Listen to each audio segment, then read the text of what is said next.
विष को देखकर घबराना नहीं, हृदय जलना, विकार बढ़ना, कोई साथ ना देना, कदम कदम पे विपत्तियां, दुख, संकट आना, ऐसा हो सकता है। आपको बिल्कुल फिसलना नहीं, रुकना नहीं, लक्ष्य दृढ़ रखना, सब ठीक हो जाएगा। ये मार्ग की स्थितियां हैं। अब अमृत आने के पहले कई प्रलोभन आते हैं। समुद्र मंथन लीला से प्रभु ने मानो साधक की प्रारंभ अवस्था से लेकर सिद्धावस्था तक की बात वर्णन की। अब समस्त देवता और असुरों को बड़ी प्रसन्नता हुई जब भगवान शंकर ने विषपान कर लिया।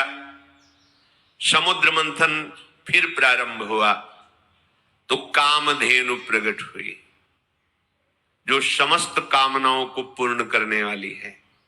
कामधेनु गाय, दिव्य अग्निहोत्र की सामग्री उत्पन्न करने वाली,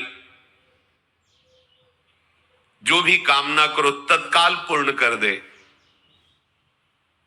वो ब्रह्मलोक में स्थापित हुई कामधेनु गाय। विचार कीजिए, अब आपके अंदर जो साधना में चले हो तो जो छुपी हुई कामनाएं हैं वो पूर्ण होती नजर आएंगी। आपने सोचा काम हो गया, आपको आनंद आने लगा, ओ मैं जो सोचता हूं वही हो गया। खतरा, खतरा स्वीकार मत करना, इस वृत्ति को स्वीकार मत करना। संतों ने प्रभु से प्रार्थना की, नाथ यदि मेरे अंदर कोई चाह हो तो कभी पूर्ण मत करना, उसे नष्ट कर देना। चाह नहीं, क्योंकि चाह होगी जगत की। बहुत धोखा है यदि आप इस जगत की किसी उन्नति को अपनी उन्नति मान लिए। यह अध्यात्म मार्ग है। आप एक मकान चाहते हैं, बड़े बड़े महल, ऐसे परकोटे, ऐसी ऐसी शक्तियों से सुरक्षित। देखो ना, भौमासुर का चरित्र पढ़ के देखो, 7 प्रकार की खाइयां, जहरीली गैस, बिजली, क्या क्या सुरक्षा काल भगवान ने मिट्टी में मिला दिया। न वो परकोटे बचे, न वो महल बचे, न वो महलों में रहने वाले बचे, केवल उनका इतिहास में नाम लिखा हुआ है। जगत की उन्नति की बात जब हमें सत्य लगने लगती है तो हमारा पूरा जीवन पार्थिव भोगों में चला जाता है। अध्यात्म मार्ग को हम जान ही नहीं पाते कि हमारा शरीर छूटेगा तो हमारी गति क्या होगी।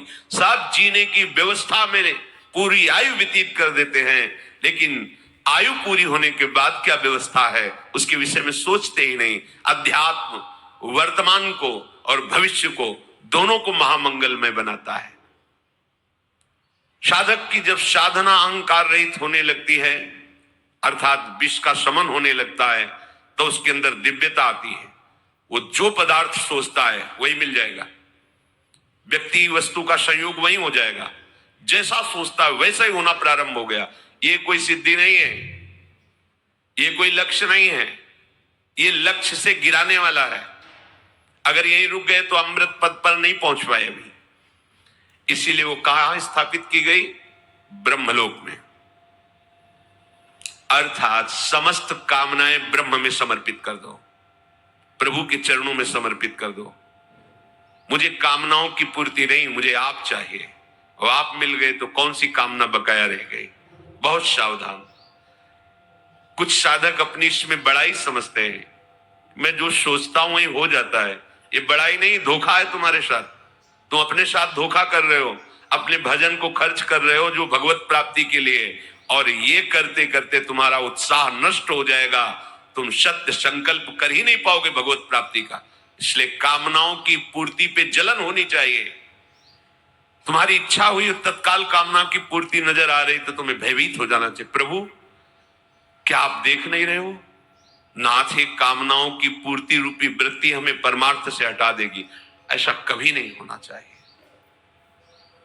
राबिया जी नाम की भक्ता थी, उन्होंने प्रभु से कहा, यदि मेरे हृदय में कभी सुख की चाह हो तो महान दुख देना, अगर स्वर्ग की चाह हो तो घोर नरक भेज देना। प्रभु मेरे हृदय की चाह कभी पूर्ण मत करना। भर्तरी जी ने भगवान शंकर जब प्रकट हुए तो कहा, हे देवाधिदेव, मुझे कभी सम्मान से भिक्षा भी ना मिले। क्या ये चाह रहे हैं महापुरुष? अब माया का ये नाटक अब हमें नहीं चाहिए। ये प्रणाम नमस्कार प्रतिष्ठा महल घाती घोड़े वस्तु पदार्थ सब केवल पर्दे के हैं, पर्दे के। मान लीजिए जैसे आप फिल्म देखते हैं, पर्दे के, सही नहीं है, यहाँ कुछ सही नहीं है, सब धोखा है। सही है तो एकमात्र सच्चिदानंद भगवान मान लीजिए, नहीं अंतिम में हाथ कुछ नहीं आने वाला, कुछ भी करके देख लो, काल के एक झटके में सब मिट्टी में मिल जाता है। जिसे हम देख रहे हैं कि हाँ हमारी बहुत उन्नति है, बहुत सुख है, बहुत साम्राज्य है, वो एक क्षण का अच्छा स्वप्न है, जगोगे कुछ नहीं है। जब कामधेनु प्रकट हुई तो उसे ब्रह्मलोक में स्थापित किया गया। उसके बाद उच्चैश्रवा घोड़ा प्रकट हुआ, जो असुरों ने लेना स्वीकार किया, तो असुराधिपति को उच्चैश्रवा मिला। कोई पद नहीं स्वीकार करना, ये तो प्रारंभ में ही गुरुजनों की कृपा थी। सदगुरुदेव भगवान ने कहा था जीवन में कभी कोई पद स्वीकार नहीं करना, कोई भी पद, तभी तुम परम पद की चाह से पुष्ट रहोगे। जब बच्चे ही थे तभी उन्होंने कहा देखो भाई, जिस मार्ग में तुम चले हो इसमें कोई पद स्वीकार मत करना, तुम्हें स्वीकार नहीं करना, पद मिलेगा नहीं ऐसा नहीं कहा, तुम्हें कोई पद स्वीकार नहीं करना, कोई पद नहीं, तभी तुम परम पद के अधिकारी बनोगे। कोई भी पद स्वीकार कर लिया स्वयं से तो परम पद के अधिकारी नहीं रहोगे। देखो चक्रवर्ती सम्राट पद पर अभिषिक्त है अम्बरीश जी, पर अपने ठाकुर जी के महल में पोछा स्वयं लगाते हैं, मार्जन स्वयं करते हैं, पात्रों का मार्जन स्वयं करते हैं, ठाकुर सेवा स्वयं करते हैं। अर्थात हृदय में सम्राट पद की स्वीकृति नहीं है, प्रभु के दासत्व पद की स्वीकृति। सावई मना कृष्ण पदारविंदयो, ये कोई भी पद अमुक अमुक अमुक ये पद स्वीकार बाहर से प्रभु देते हैं, बड़े बड़े महापुरुष पदों में विराजमान, स्वीकृति नहीं हृदय में। हृदय में ब्रह्म स्थिति, भगवत दासत्व, यही भाव, बाहर की किसी पद प्रतिष्ठा की स्वीकृति नहीं।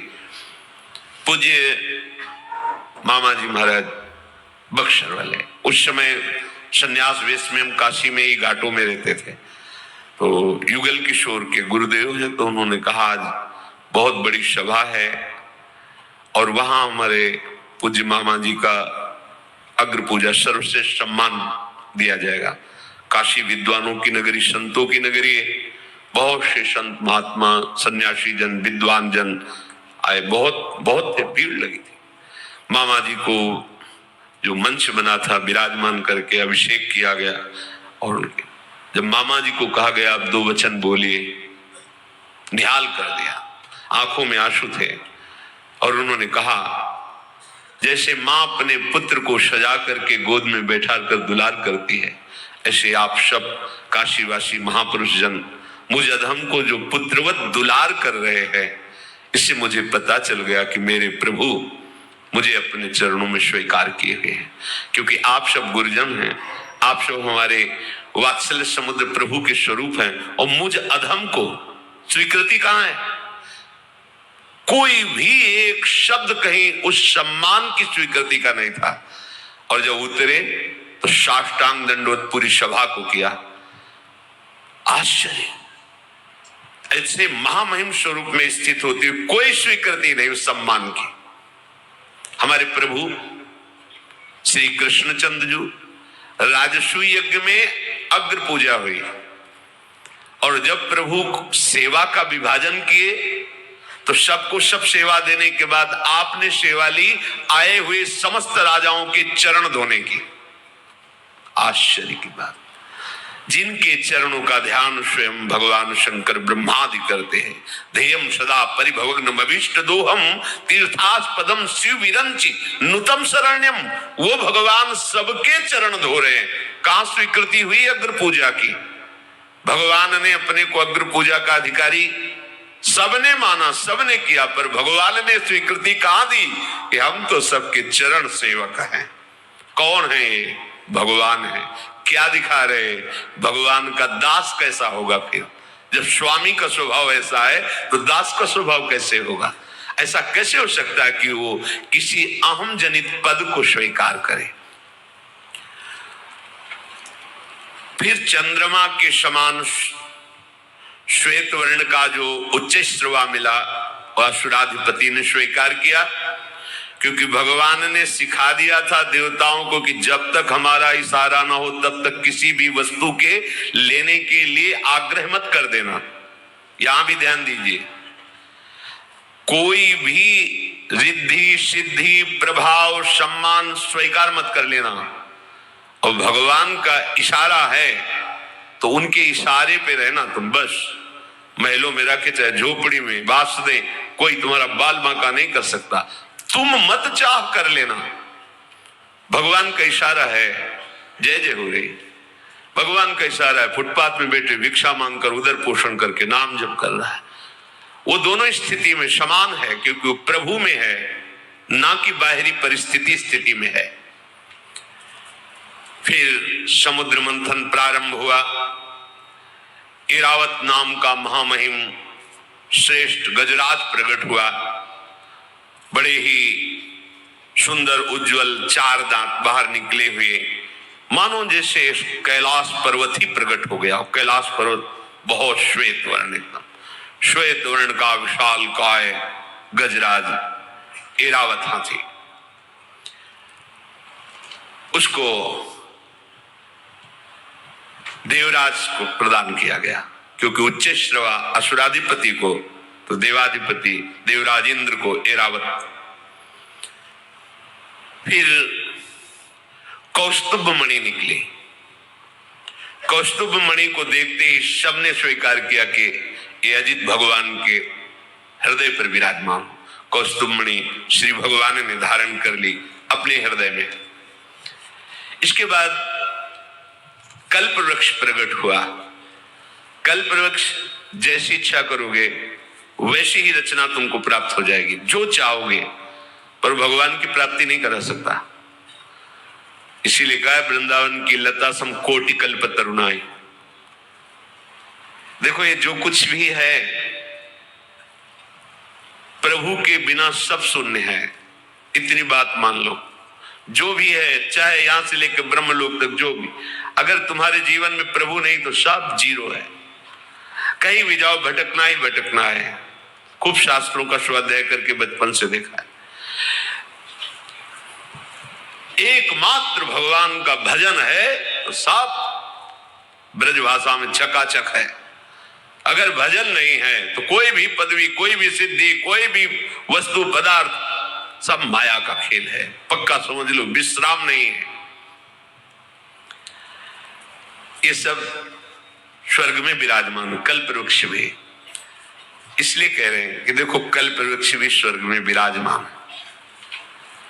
ऐसी दिव्यता है, पर हृदय शीतल नहीं है। हृदय शीतल नहीं है। हृदय शीतल होता है स्वामिनी जी के चरणारविंद का जब यहाँ प्रादुर्भाव होता है, लालजू के चरणों का जब यहाँ प्रादुर्भाव होता है, तब जन्म जन्म की जो जलन है, ताप है, उसका शमन हो जाता है। एक किसी वस्तुओं से शमन होने वाला नहीं। इसके बाद अप्सराएं प्रकट हुई। प्रधान अप्सरा रंभा, देवताओं की सभा में। इसके बाद मूर्तिमान महातेजस स्वरूप समुद्र मंथन से लक्ष्मी देवी का प्रादुर्भाव हुआ। बिजली की सी कांति जगमगा रही थी अंगों में। सौंदर्य, औदार्य, यौवन, रूप, रंग, कोई भी ऐसा नहीं था जो देख करके स्तब्ध न रह गया हो। अब मंत्र मुग्ध, मानो सबको स्तब्ध कर दिया लक्ष्मी। देवता दैत्य सब देखते ही रह गए। इतना सुंदर रूप भगवती श्री लक्ष्मी जी का। सबको चाह हुई कि लक्ष्मी जी हमें प्राप्त हो जाए, सबको। देवराज इंद्र ने तत्काल सुंदर बैठने का आसन बिछाया। मूर्तिमान नदियों ने अभिषेक किया। गंधर्वों ने मंगल गान प्रारंभ किया, अप्सराएं नृत्य करने लगी, मृदंग, डमरू, ढोल, नगारे, नरसिंगे, शंख, वेणु, वीणा ये वाद्य बजने लगे। भगवती लक्ष्मी जी मंद मुस्कुराती हुई हाथ में कमल लिए हुए, जो समुद्र मंथन से प्रकट हुई थी, देवराज इंद्र के द्वारा दिए हुए सिंहासन पर विराजमान हुई। ब्राह्मण वेद मंत्रों का पाठ करते हुए दिग्गजों ने कलशों से जल से अभिषेक किया। समुद्र ने प्रकट होकर हाथ जोड़ करके रेशमी वस्त्र प्रदान किया। वरुण देव ने नमस्कार करते हुए वैजंती माला प्रदान की। विश्वकर्मा ने भांति भांति के गहने, सरस्वती जी ने प्रकट होकर मोतियों का हार, ब्रह्मा जी ने कमल और 2 दिव्य कुंडल समर्पित किए। जब ब्राह्मणों ने स्वस्त्यन पाठ कर लिया तो अपने कमल को घुमाते हुए वरण करने के लिए लक्ष्मी जी निकली। कौन मुझे वरण करेगा? जिसकी तरफ देखती लक्ष्मी जी तो सबके हृदय में था कि लक्ष्मी जी मुझे ही वरण करें। लक्ष्मी जी ने विचार किया, जो निर्दोष है उसे ही मैं वरण करूंगी। जिसको मैं वरण करना चाहती हूं वो नित्य हो, अविनाशी हो और मुझे चाहता न हो। ध्यान से सुनिए, लक्ष्मी चाहने वाले को लक्ष्मी नहीं मिलती, तभी सब परेशान है, क्योंकि लक्ष्मी की चाह है। और जो अचाह हो गया तो लक्ष्मी जी उसको पुत्र की तरह दुलार करते हैं। पर यहां लक्ष्मी पति बनने के लिए सब परेशान है।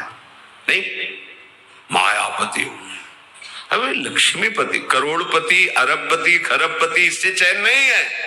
लक्ष्मीपति बनने, लक्ष्मीपति के दास बन जाओ और चाह खत्म करो तो मां है, जगदम्बा है, वही भरण पोषण करती सबका। गंधर्व, यक्ष, असुर, सिद्ध, चारण, देवता, पूरे त्रिभुवन में हाहाकार मच गया लक्ष्मी जी वरण करने के लिए। तो बड़े बड़े महात्मा जन भी दर्शन करने हेतु पधारे। लक्ष्मी जी ने दृष्टि डाली तपस्वियों पर। तपस्वी हैं पर इनको अपने तप का बल है और ये क्रोध पर विजय प्राप्त नहीं। तपस्वी एक क्षण में ही हाथ में जल हो जाता है। अच्छा, तो देखो ना, और चरणामृत पी रहे हैं अम्बरीश जी, और तुमने निमंत्रण देकर के भोजन पा लिया, परायण कर लिया, तुम्हें डर नहीं लगा? लो ये लो, कृत्या प्रकट कर। एक क्षण में दंड देने की भावना, ये क्रोध पर विजय प्राप्त नहीं कर सके। ये ज्ञान तो है इनको, ज्ञानी जन, पर ये पूरे अनासक्त नहीं है। ये बड़े बड़े महत्वशाली हैं पर ये पूर्ण काम विजयी नहीं है। बहुत ऐश्वर्यशाली हैं पर इनको दूसरों का आश्रय लेना पड़ता है। धर्माचरण तो है पर प्रेम नहीं है। त्याग तो है पर ये मोक्ष पद में नहीं है। वीरता तो है पर काल के पंजे से बाहर नहीं है। और कुछ महात्माओं को देखा कि इनके अंदर न विषयाशक्ति है न कोई चाह है, पर ये देख ही नहीं रहे हैं। ब्रह्मानंद में तृप्त है, तुमसे मतलब ही क्या है? कुछ अद्वैत समाधि में तल्लीन है, किन्हीं की आयु बहुत लंबी है पर शील और मंगल ठीक नहीं है। किन्हीं का शील मंगल ठीक है, आयु का ठिकाना नहीं है। किन्हीं के दोनों ठीक है पर भेष अमंगल है। सब जगह नहीं। एक बचे भगवान श्री हरि। तब कहा यहां सब कुछ है पर ये मेरी तरफ देख ही नहीं रहे, चाह ही नहीं रहे। पर ना चाहते हुए भी वर्ण मुझे इन्हीं का करना है। लक्ष्मी जी ने श्री भगवान श्री हरि के गले में वरमाला डाल दी। समस्त देवताओं ने जय घोष किया। भगवान जगत पिता है, लक्ष्मी जी जगत जननी है, जगत माता है। समस्त संपत्तियों की अधिष्ठात्र देवी श्री लक्ष्मी जी को पार्श्व में विराजमान तो किया ही, पर प्रधान स्थान वक्षा स्थल में दिया, जिसे श्री लांछन कहते हैं। श्री लक्ष्मी जी यहां विराजमान भगवान श्री हरि के। शंख तुरही मृदंग आदि बाजे बजने लगे, जय घोष होने लगे। मंत्रों के द्वारा बड़े बड़े ब्रह्म ऋषियों ने भगवान की स्तुति की। अब लक्ष्मी जी ने जब नारायण श्री हरि का वर्ण किया तो असुर जन निराश हो गए। भगवान ने कहा निराश नहीं होना चाहिए। देखो, जब तक लक्ष्य की प्राप्ति न हो तो आशा बीच में नहीं रोकनी चाहिए। आशा लक्ष्य पर रखो। आशा से दास्यम वृषभानुजायास। बीच में किसी बात पे आशा खंडित नहीं होनी चाहिए। एकमात्र जो आशा की भगवत मिलन की, वहां तक हमें हर स्थिति में पहुंचना है। फिर उत्साह बढ़ाया तो बहुत ही सुंदर आकर्षणकारी नवयुवती स्वरूप में वारुणी देवी प्रकट हुई। असुरों ने कहा आप किसी की बात नहीं चलेगी, इनको हम स्वीकार करेंगे। भगवान ने देवताओं को आप ले लीजिए। वारुणी देवी वो दैत्यों ने स्वीकार किया। समझ रहे? फिर महाराज बहुत जोर से समुद्र मंथन प्रारंभ हुआ।